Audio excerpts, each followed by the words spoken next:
La argumentación jurídica en el nuevo procedimiento penal.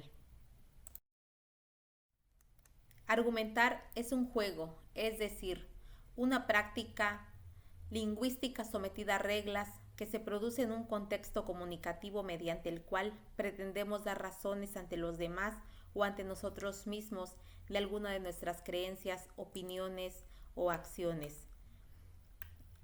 Argumentar es gracias a la palabra. Desde la antigua Grecia, la palabra hablada y escrita fueron de suma importancia. Desde esa época sobresalían los grandes oradores que habían conseguido desarrollar estrategias argumentativas sumamente eficaces para obtener la atención de su público, a quienes dirigían sus mensajes y lo hacían a través del desarrollo de la retórica.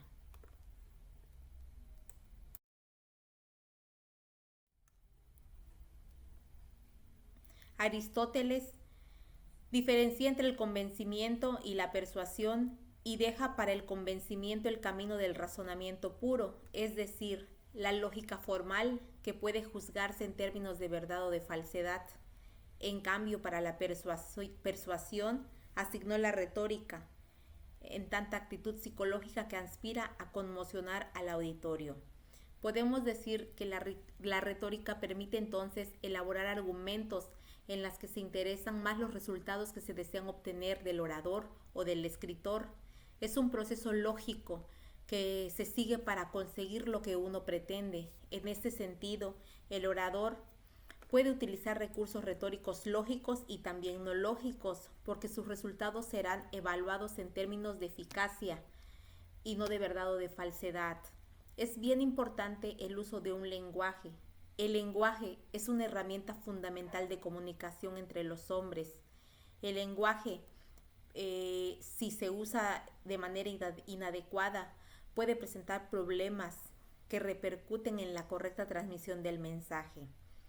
Es por eso que un abogado como orador delante de un estrado judicial tiene que acudir con la intención de convencer al jurado, de convencer al tribunal, de convencer a las personas que lo están viendo y que están escuchando su mensaje, para lograr utilizar a través de su discurso, conseguir lo que pretende en el área jurídica y en la actividad que está desarrollando.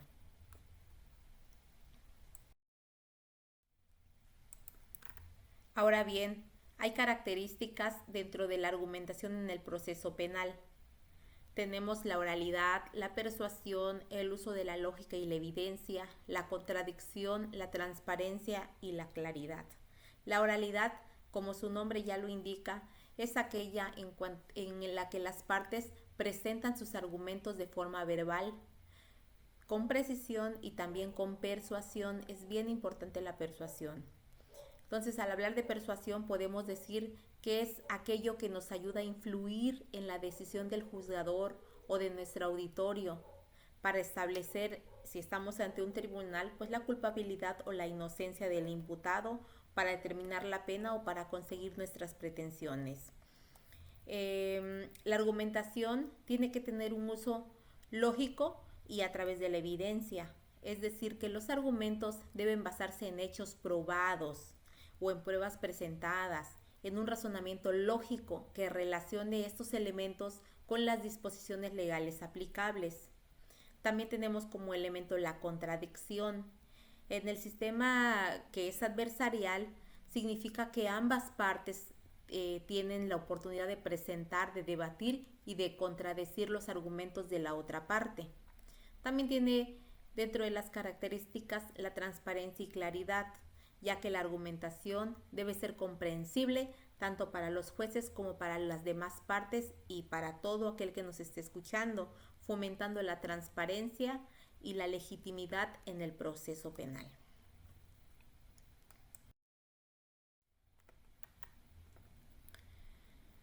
Dentro de los elementos de la argumentación tenemos la apertura, el desarrollo y la clausura de nuestros argumentos. La apertura es la presentación inicial de la teoría del caso. El desarrollo es la introducción de las pruebas, los testigos, los alegatos durante el juicio, y la clausura vendrían siendo los alegatos finales, donde se sintetizan los puntos claves y se solicita una decisión del juez. Dentro de estos 3 puntos, ahorita vamos a hablar sobre el desarrollo.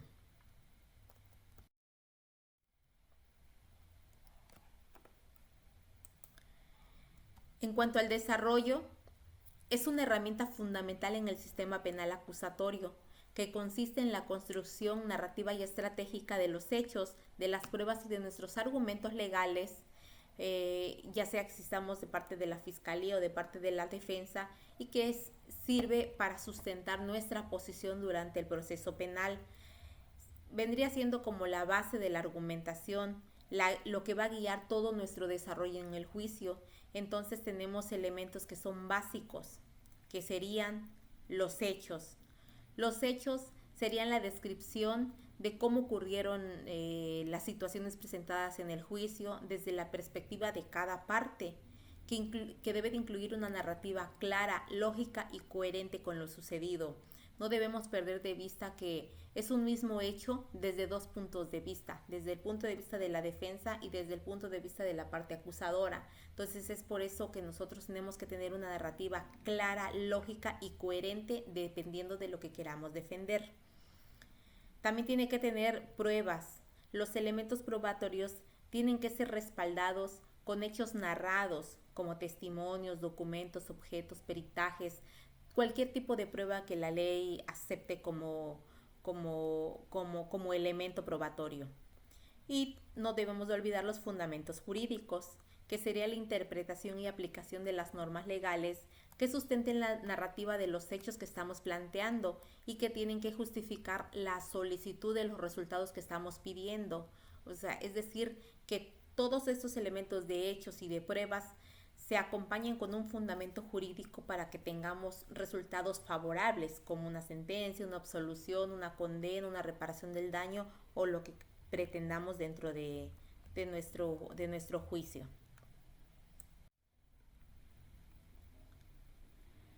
El objetivo concreto de la teoría del caso busca lograr, puede buscar una absolución del imputado, la condena del acusado o la reparación del daño a la víctima. Volvemos a repetir, es como dependiendo de la posición en que estemos presentando en nuestro caso y si estamos como defensa o estamos como parte acusadora, es lo que tenemos que defender, pero aquí no debemos de perder de vista el elemento que es la persuasión acompañado de las pruebas y acompañado de argumentos lógicos que nos lleven a nuestras pretensiones.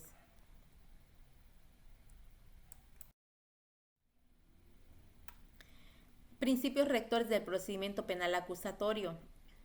Tenemos estos principios: la igualdad ante la ley, la presunción de inocencia, el previo y debido proceso, la publicidad, la contradicción, la concentración, la continuidad y la inmediación. Estos son principios que hemos estado repasando y que ya son bastante conocidos y que forman parte del nuevo sistema penal acusatorio. Desde mi particular punto de vista en cuanto a la argumentación, debo de resaltar la igualdad ante la ley, porque todos los individuos que participan en el proceso penal tienen el derecho a recibir un trato equitativo y contar con las mismas oportunidades procesales sin discriminación alguna. Entonces esto permite que cada parte tenga su participación y la posibilidad de argumentar o de debatir lo que se esté planteando por la contraparte. Entonces, esto nos lleva también a la contradicción, que es otro principio, y me parece también de mucha importancia porque garantiza que todas las partes tengan la oportunidad de confrontar las pruebas, de confrontar los argumentos, de confrontar las declaraciones presentadas por la contraparte, y eso va a favorecer la igualdad de las condiciones en el debate procesal. Así también la inmediación, ya que durante el juicio el juez debe de estar presente de forma directa en todas las audiencias, observando y valorando personalmente las pruebas, las declaraciones de los testigos y todos los argumentos de las demás partes que se presenten en el juicio.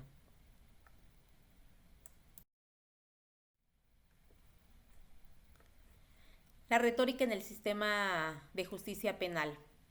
La retórica es una disciplina esencial en el nuevo sistema de justicia penal. Se utiliza para persuadir y convencer a las partes intervinientes, especialmente al juzgador, que lo que pretendemos es que adopte las posturas y peticiones que le presentemos. Entonces podemos definir de manera general como el arte de expresar ideas de forma concreta y elegante con el propósito de conmover, deleitar o persuadir dentro del sistema penal acusatorio, y tiene tres grandes pilares, que sería el análisis de la lógica del razonamiento jurídico, como la identificación de estructuras argumentativas claras y coherentes, las teorías de argumentación jurídica, que serían los enfoques que permiten construir argumentos sólidos y persuasivos, y las técnicas de interpretación del derecho, como herramientas para fundamentar jurídicamente los razonamientos expuestos. El objetivo dentro de la argumentación es lograr el convencimiento al juez para nuestras pretensiones y se refleje en dónde, pues en las resoluciones. Entonces la oratoria jurídica descansa en la técnica de expresar de manera clara, persuasiva y efectiva en el ámbito legal, ya sean presentaciones orales durante las audiencias de debate, las negociaciones, porque no necesariamente tiene que ser en un juicio. La argumentación es parte esencial de nuestra vida cotidiana. Entonces podemos utilizarlo en cualquier contexto, ya sea en el ejercicio del derecho o en el ejercicio de nuestra vida personal. Entonces debe de gestarse una habilidad esencial, sobre todo para nosotros como abogados o para los jueces o para los fiscales o para cualquier operador jurídico, especialmente en este nuevo sistema, ya que se privilegia siempre la oralidad en el nuevo sistema penal acusatorio, y tenemos que siempre sus características principales se van a encontrar la persuasión para buscar influir en el receptor lo que estamos pretendiendo argumentar, ¿no? Entonces tiene que ser, nuestro argumento tiene que ser sólido y bien estructurado, tiene que ser claro, ya que el discurso tiene que ser preciso, tiene que ser fácilmente comprensible, tiene que ser claro en cuanto a evitar ambigüedades o términos innecesariamente complejos, ¿no? A veces en nuestro discurso queremos adornarlo con cosas que van perdiendo nos van alejando del centro de lo que queremos decir. Entonces nuestra estructura de la argumentación tiene que ser lógica, porque una buena oratoria jurídica sigue una secuencia lógica que facilita la comprensión del mensaje, generalmente compuesta por una introducción, un desarrollo y una conclusión, como lo he dicho en láminas pasadas. Entonces este conocimiento técnico implica un manejo adecuado de conceptos jurídicos, de leyes y precedentes aplicables que deben integrarse de manera coherente en el discurso. No podemos improvisar, tenemos que tener una preparación para saber que nuestro argumento va fundamentado con algo que la ley nos esté indicando. Entonces tenemos que adaptarnos también al contexto. El orador debe de ajustar su estilo, su tono, su lenguaje según el tipo de audiencia. No es lo mismo cuando estamos hablando ante un juez, ante un cliente, ante un jurado, ante un amigo, ante un colega. Entonces el propósito del mensaje es diferente. Entonces tenemos que ver si es persuadir, si es exponer, si es introducir alguna situación. Es por eso que tenemos que hacer un buen uso de la retórica para tener éxito en lo que pretendemos demostrar o argumentar. La importancia de la argumentación en el sistema penal es cómo nos mostramos ante un juez, ante un tribunal, cómo nos paramos, lo que decimos. Leer representa nerviosismo, falta de preparación, aunado que ahora el artículo 44 del Código Nacional de Procedimientos Penales nos exige la oralidad de las actuaciones procesales, nos exige que las audiencias se desarrollarán en forma oral y solo nos podríamos auxiliar con documentos, pero brevemente, ¿no? Entonces el sistema adversarial implica que tengamos buenos alegatos de apertura, de exposición resumida, concreta, que estemos adaptándonos, que haya una buena argumentación compuesta de introducción, contenido, conclusión, saber modular, no improvisar, ya que la improvisación debemos de dejarla para ciertas situaciones que ocurran dentro del procedimiento, pero tenemos que tener una base y una preparación previa, haciendo un buen uso del del lenguaje hablado y también de nuestro lenguaje corporal. Eso sería todo en este caso acerca de la argumentación. Muchísimas gracias.